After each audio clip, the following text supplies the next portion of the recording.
मैं तुम्हें आज जो घटना सुनाने जा रहा हूं वो इतनी अजीब और डरावनी है कि सुनकर शायद तुम भी एक पल के लिए सोचने पर मजबूर हो जाओगे कि क्या सच में ऐसा हो सकता है। कहानी की शुरुआत उत्तर प्रदेश के एक छोटे कस्बे से होती है।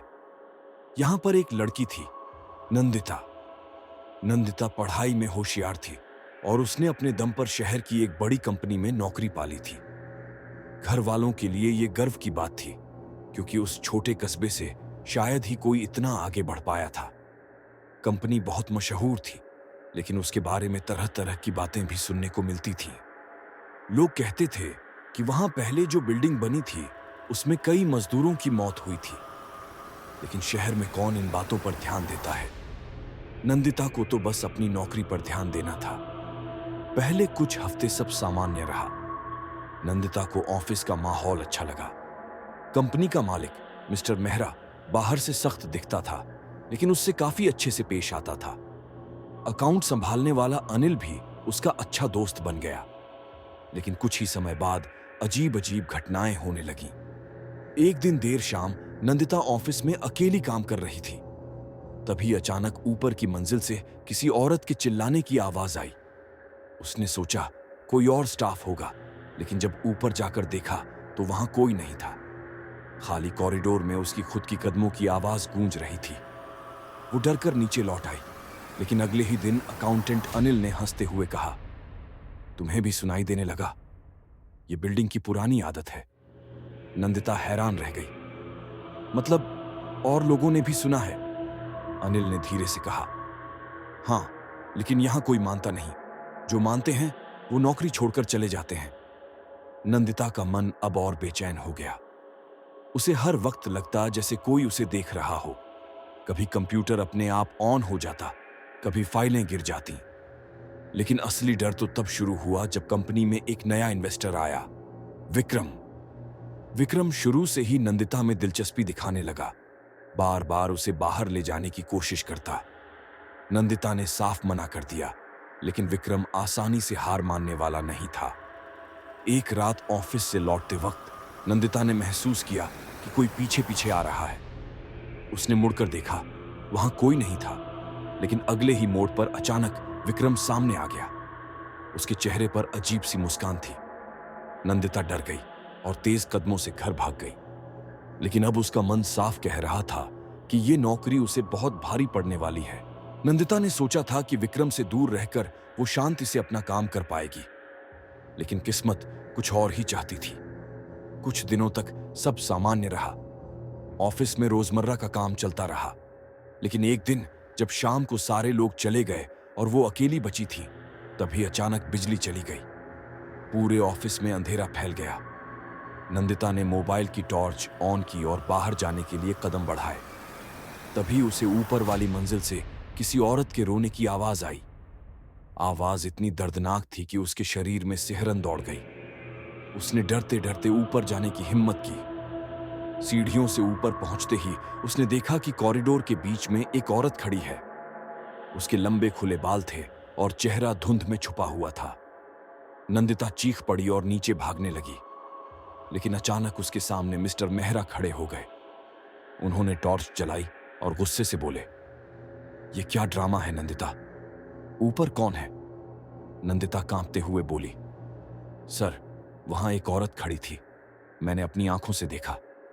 मेहरा के चेहरे का रंग बदल गया।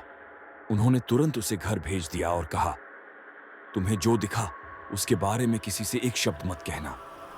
उस रात नंदिता करवटें बदलती रही। उसके मन में बार बार वही सवाल घूम रहा था, अगर वो सब झूठ था तो मेहरा सर अचानक इतने डर क्यों गए? अगले दिन ऑफिस पहुंचकर उसने अकाउंटेंट अनिल से बात की।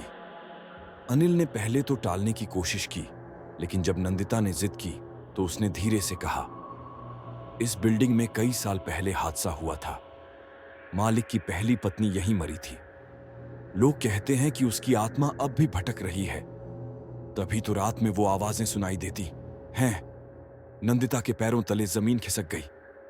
मतलब मैंने जो देखा वो सच था।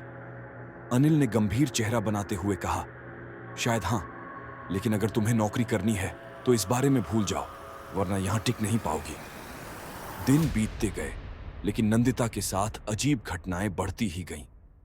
कभी फाइलें अपने आप गिर जाती, कभी कॉरिडोर में साया दिखता। एक शाम जब वो अकेली काम कर रही थी, अचानक उसके कंप्यूटर की स्क्रीन अपने आप ऑन हुई। उस पर एक ही लाइन बार बार टाइप हो रही थी, ये घर छोड़ दो वरना मर जाओगी। नंदिता की सांसें रुक गईं।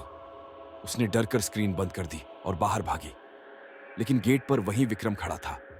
उसकी आंखों में अजीब चमक थी। वो मुस्कुराकर बोला, भागने से कुछ नहीं होगा नंदिता, तुम अब इस खेल में फंस चुकी हो। नंदिता का मन अब बिल्कुल अस्थिर हो चुका था।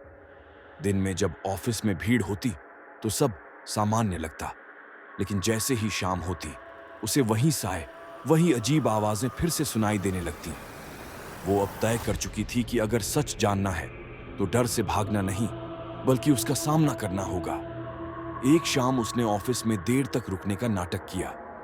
बाकी सभी लोग चले गए, लेकिन वो चुपचाप अपने केबिन में बैठी रही। करीब 11 बजे रात उसे ऊपर वाली मंजिल से कदमों की आहट सुनाई दी।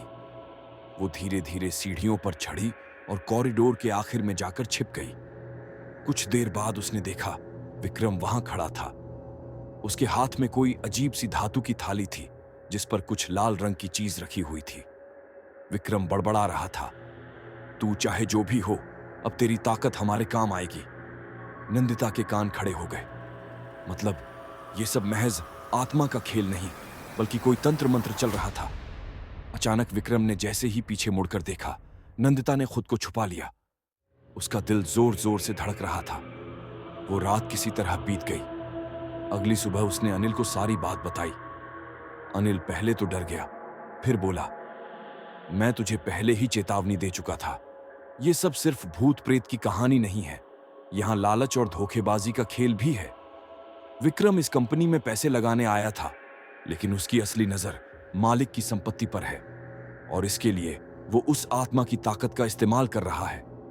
नंदिता के रोंगटे खड़े हो गए। अब उसके सामने दो खतरे थे, एक तरफ आत्मा का साया और दूसरी तरफ इंसानों का लालच। उस रात फिर वही हुआ। जैसे ही उसने कंप्यूटर ऑन किया, स्क्रीन पर फिर अपने आप टाइप होना शुरू हुआ, सच जानना है तो तहखाने में जाओ।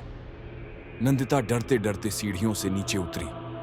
ऑफिस के स्टोर रूम के पीछे एक भारी लोहे का दरवाजा था। उसने धीरे धीरे उसे खोला। अंदर अंधेरा था, लेकिन जैसे ही उसने मोबाइल की टॉर्च जलाई, उसके पैरों तले जमीन खिसक गई। वहां दीवारों पर खून से बने अजीब अजीब चिन्ह थे और बीच में एक पुराना संदूक रखा था।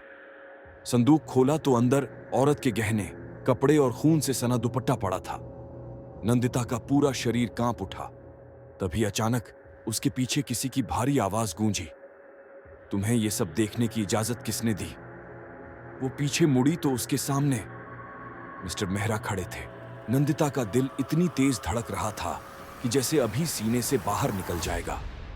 उसके सामने खड़े मेहरा के चेहरे पर अजीब साया था। गुस्सा और डर दोनों झलक रहे थे। मेहरा भारी आवाज में बोला, तुम्हें यहां नहीं आना चाहिए था।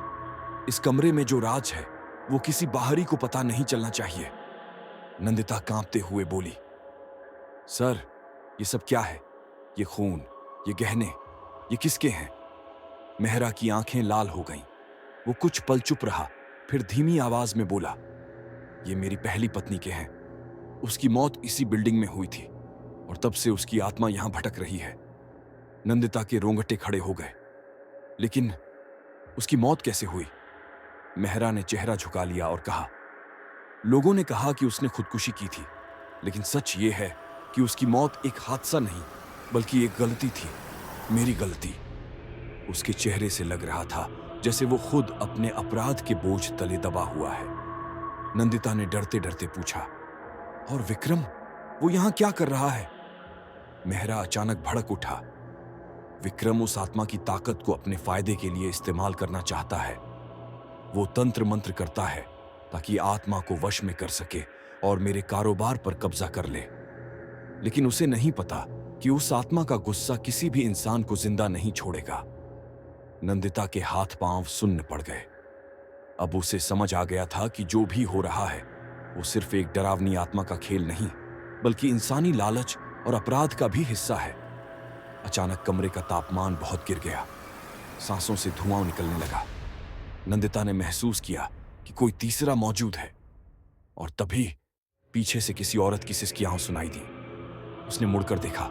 वही औरत खड़ी थी जिसे उसने पहले भी देखा था। उसके बाल खुले थे, आंखें लाल थीं और चेहरा पीला पड़ चुका था। मेहरा चीख पड़ा, नहीं, मुझसे दूर रहो। लेकिन वो औरत धीरे धीरे उसकी तरफ बढ़ने लगी। उसकी आंखों में नफरत और बदला साफ झलक रहा था। नंदिता डर के मारे पीछे हट गई। उसने देखा कि औरत का हाथ सीधे मेहरा की गर्दन पर जा रहा है। मेहरा तड़पते हुए चिल्ला रहा था, बचाओ, कोई मुझे बचाओ। लेकिन नंदिता के पैर मानो जमीन से चिपक गए थे।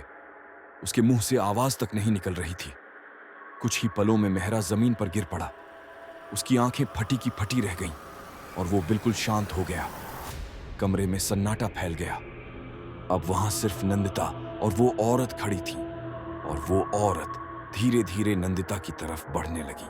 कमरे में माहौल इतना भारी हो चुका था कि नंदिता को सांस लेना मुश्किल लग रहा था। मेहरा की लाश उसके सामने पड़ी थी और उस औरत का भूत धीरे धीरे उसकी ओर बढ़ रहा था। नंदिता कांपते हुए पीछे हट रही थी। उसके दिमाग में सिर्फ एक ही बात गूंज रही थी, अब मेरी बारी है, अब ये मुझे भी खत्म कर देगी। लेकिन तभी दरवाजा जोर से खुला और विक्रम अंदर आया। उसके हाथ में लाल धागों और नींबू मिर्च से सजा हुआ एक थाल था। वो मंत्र पढ़ते हुए बोला, आज की रात तेरी है, आज तू मेरे वश में होगी। आत्मा विक्रम की तरफ मुड़ी और एक ऐसी चीख मारी कि दीवारें हिलने लगीं। नंदिता ने अपने कान बंद कर लिए। उसने देखा कि आत्मा और विक्रम के बीच जैसे अदृश्य लड़ाई शुरू हो गई है। विक्रम लगातार मंत्र पढ़ रहा था और आत्मा उसे रोकने की कोशिश कर रही थी। कमरे में मौजूद सारी चीजें अपने आप हिलने लगीं। कुर्सियां गिर पड़ी, खिड़कियां टूटने लगीं और छत से धूल झड़ने लगी।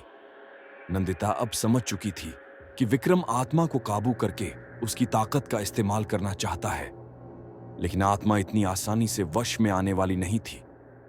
अचानक आत्मा ने विक्रम पर झपट्टा मारा।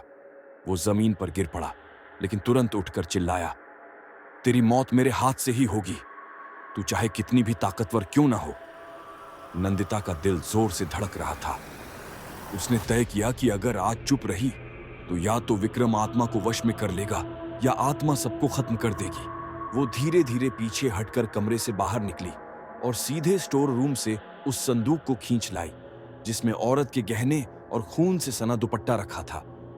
नंदिता चिल्लाई, यही है तेरी कैद का राज ना, ले जा इसे और हमें छोड़ दे। जैसे ही आत्मा की नजर उस दुपट्टे पर पड़ी, उसका गुस्सा और बढ़ गया। उसने संदूक से गहने उठाए और एक दिल दहला देने वाली चीख मारी। विक्रम भी डर गया। उसने मंत्र पढ़ना बंद कर दिया और भागने की कोशिश की, लेकिन आत्मा ने उसे पकड़ लिया। कुछ ही सेकंड में विक्रम की चीखें पूरे ऑफिस में गूंज उठी। उसका शरीर दीवार से टकराया और वो वहीं तड़प कर गिर पड़ा। उसकी आंखें खुली की खुली रह गईं और वो हमेशा के लिए खामोश हो गया। कमरे में अब सिर्फ नंदिता और वो आत्मा बची थी। आत्मा ने धीरे धीरे नंदिता की तरफ देखा। उसकी आंखों में गुस्सा नहीं था, बल्कि आंसू थे। नंदिता ने कांपते हुए कहा, तुम्हें जो चाहिए था वो सब तुम्हें मिल गया, अब प्लीज मुझे छोड़ दो। आत्मा धीरे धीरे पास आई, नंदिता के कंधे पर हाथ रखा और फुसफुसाई, मैं कभी बुरी नहीं थी, मेरा अंत अधूरा रह गया था, अब मैंने बदला ले लिया है, अब मैं मुक्त हो रही हूं। यह कहकर उसका चेहरा धुंध में बदल गया और कुछ ही पलों में वो गायब हो गई। नंदिता वहीं जमीन पर बैठी रह गई। उसकी आंखों से आंसू बह रहे थे। उसे विश्वास ही नहीं हो रहा था कि उसने अभी अभी मौत और आत्मा दोनों का सामना किया है। उस रात के बाद ऑफिस का माहौल कभी पहले जैसा नहीं रहा। विक्रम की मौत और मेहरा की लाश पुलिस ने देखी, लेकिन असली सच किसी को पता नहीं चल पाया। रिपोर्ट में बस लिखा गया, अनहोनी हादसा। नंदिता से पुलिस ने पूछताछ की, लेकिन उसने वही कहा जो सब सुनना चाहते थे। लाइट चली गई थी, अंधेरे में अफरा तफरी मच गई। पता नहीं कैसे यह हादसा हो गया। उसने आत्मा का जिक्र तक नहीं किया, क्योंकि वो जानती थी कोई यकीन नहीं करेगा, और अगर करेगा भी तो शायद वो खुद ही मुसीबत में फंस जाएगी। कुछ हफ्तों बाद कंपनी बंद हो गई। बिल्डिंग वीरान पड़ी रही। लोग कहते थे कि रात को वहां अब भी किसी औरत की परछाई दिखती है, लेकिन कोई उसकी तरफ जाने की हिम्मत नहीं करता। नंदिता ने नौकरी छोड़ दी और दूसरे शहर चली गई, लेकिन उस रात की यादें आज भी उसका पीछा करती हैं।